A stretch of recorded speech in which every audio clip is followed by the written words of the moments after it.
Okay, so let's start talking about the different types of shock, the different categories of shock. And I'll do a couple and then I'll start a new video, do a couple and start a new video. So now that you understand, the compensated, decompensated, irreversible, now let's look at what's causing that shock, because that's really big. Is it something that we need to treat? Is it something that we can't treat other than the shock? Because, obviously we can treat the shock, but maybe we can also reverse what's causing the shock. So being able to recognize what's going on and what's causing that shock is really important. So let's start talking about the different kinds of shock. The one that you're going to see the most in the field, you're going to deal with the most in field, is hypovolemic. So hypovolemic, hypo is low, volemic is volume. So this is a low volume patient. So they're low volume because either A, they're dehydrated, because remember, cells need three things to live and three things to function, and that is water, glucose, and oxygen. So if we take away the water, that patient can't, or that cell can't function because the patient's dehydrated. So Earl, the red blood cell, is not able to go round and around because he's missing that water. The dude's thirsty, so he's like sitting on a park bench somewhere waiting for some water and not getting the body oxygenated like it's supposed to be. So we have hypovolemic. So the low volume part, we're going to start out with grandma, who's nauseated.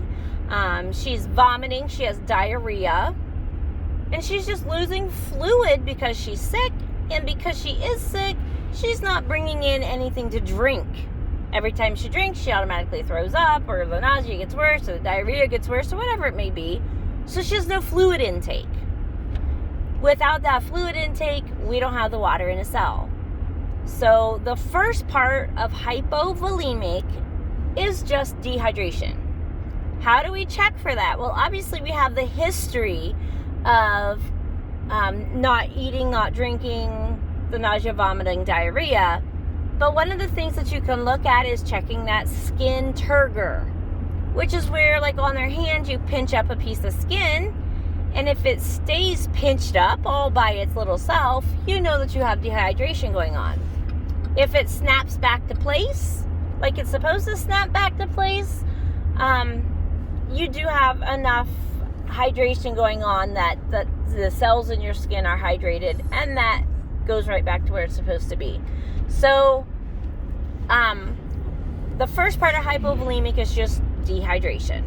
How do we recognize that? Again, it's like the skin turgor, the history of nausea, vomiting, diarrhea, and also then the vital signs of a patient being in shock.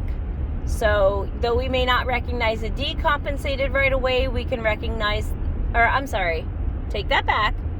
We might not recognize the compensated right away, but we can recognize that decompensated.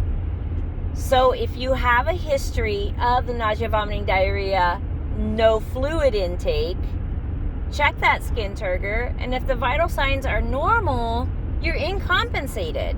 So, go ahead and get ahead of the 8 ball on that one and start treating that gal for shock before she hits decompensated.